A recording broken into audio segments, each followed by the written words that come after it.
আকাশ ও নৌবহর থেকে ইরানের ওপর ব্যাপক হামলা অব্যাহত রাখবে আমেরিকা।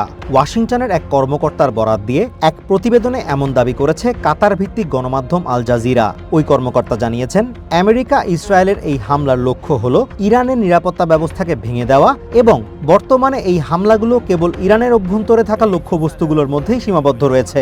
তিনি নিশ্চিত করেছেন, ইসরায়েলের সাথে সম্মিলিতভাবে এই হামলায় অংশ নিয়েছে ইউএস এয়ারফোর্স।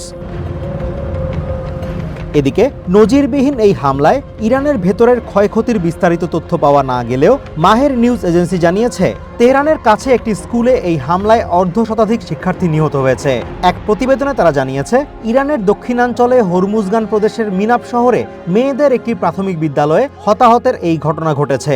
এই বিষয়ে বিস্তারিত আর কোনো তথ্য না দিলেও নিহতের সংখ্যা বাড়তে পারে বলে শঙ্কা প্রকাশ করেছে মাহের নিউজ। অন্যদিকে IRNA নিউজ এজেন্সি এই হামলায় অন্তত 60 জনের আহত হওয়ার কথা জানিয়েছে। মিনাব শহর কর্তৃপক্ষের বরাত দিয়ে এক প্রতিবেদনে তারা বলছে, হামলার সময় স্কুলে অন্তত 170 শিক্ষার্থী ছিল। এদিকে ইসরায়েলি সেনাদের পক্ষ থেকে দাবি করা হয়েছে, তারা ইরানের শতাধিক সামরিক লক্ষ্যবস্তুতে আঘাত এনেছে। বিশেষ করে ইরানের পশ্চিমাঞ্চলে বেশ কয়েকটি মিসাইল লঞ্চপ্যাড ধ্বংসের দাবি করেছে তারা। পাশাপাশি ইরানের ছোড়া ক্ষেপণাস্ত্র ভূপাতিত করতে ইসরায়েলি বিমান সেনারা সর্বাত্মক প্রস্তুতি নিয়েছে বলে জানানো হয়েছে।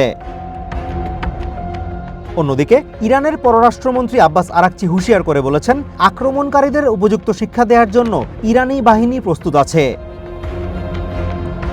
সব শেষ পাওয়া তথ্য অনুসারে ইরানের রাজধানী তেহরানের ইউনিভার্সিটি স্ট্রিট এবং জমহুরি এলাকায় IRGCর হেডকোয়ার্টার্সের কাছে হামলা হয়েছে।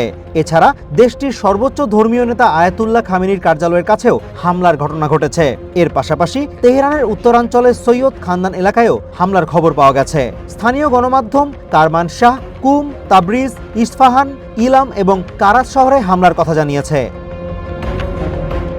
Azimur Rashid Kanak, one international desk.